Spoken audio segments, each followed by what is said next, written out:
গত বছরের ২৮ অক্টোবর ঢাকায় মহাসমাবেশকে কেন্দ্র করে পুলিশ ও বিএনপির নেতাকর্মীদের মধ্যে সংঘর্ষের পর দলটির নয়াপল্টন কেন্দ্রীয় কার্যালয়ের সামনে ক্রাইম সিন লেখা হলুদ ফিতা টানিয়ে দিয়েছিল পুলিশ। তার ৮.৫ মাসের মাথায় আবার গত মঙ্গলবার মধ্যরাতে দলটির কার্যালয়ে অভিযান পরিচালনা করে ডিবি পুলিশ। ওই দিন রাতেই দ্বিতীয় দফায় আবার বিএনপির কার্যালয়ের ক্রাইম সিনের আওতায় আনা হয়।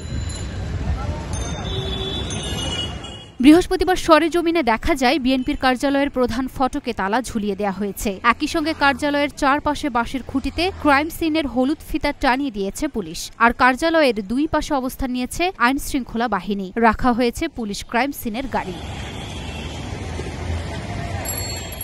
দলের কার্যালয়কে ক্রাইম সিনের আওতায় নিয়ে আসার পর গত ২ দিনে বিএনপির কোনো নেতাকর্মী কার্যালয়ে আসেননি। তবে গত ২ দিনে রাজধানীর বিভিন্ন এলাকা থেকে বিএনপির ২০ জন নেতাকর্মীকে আইনশৃঙ্খলা বাহিনী গ্রেপ্তার করেছে বলেও দলের পক্ষ থেকে দাবি করা হয়।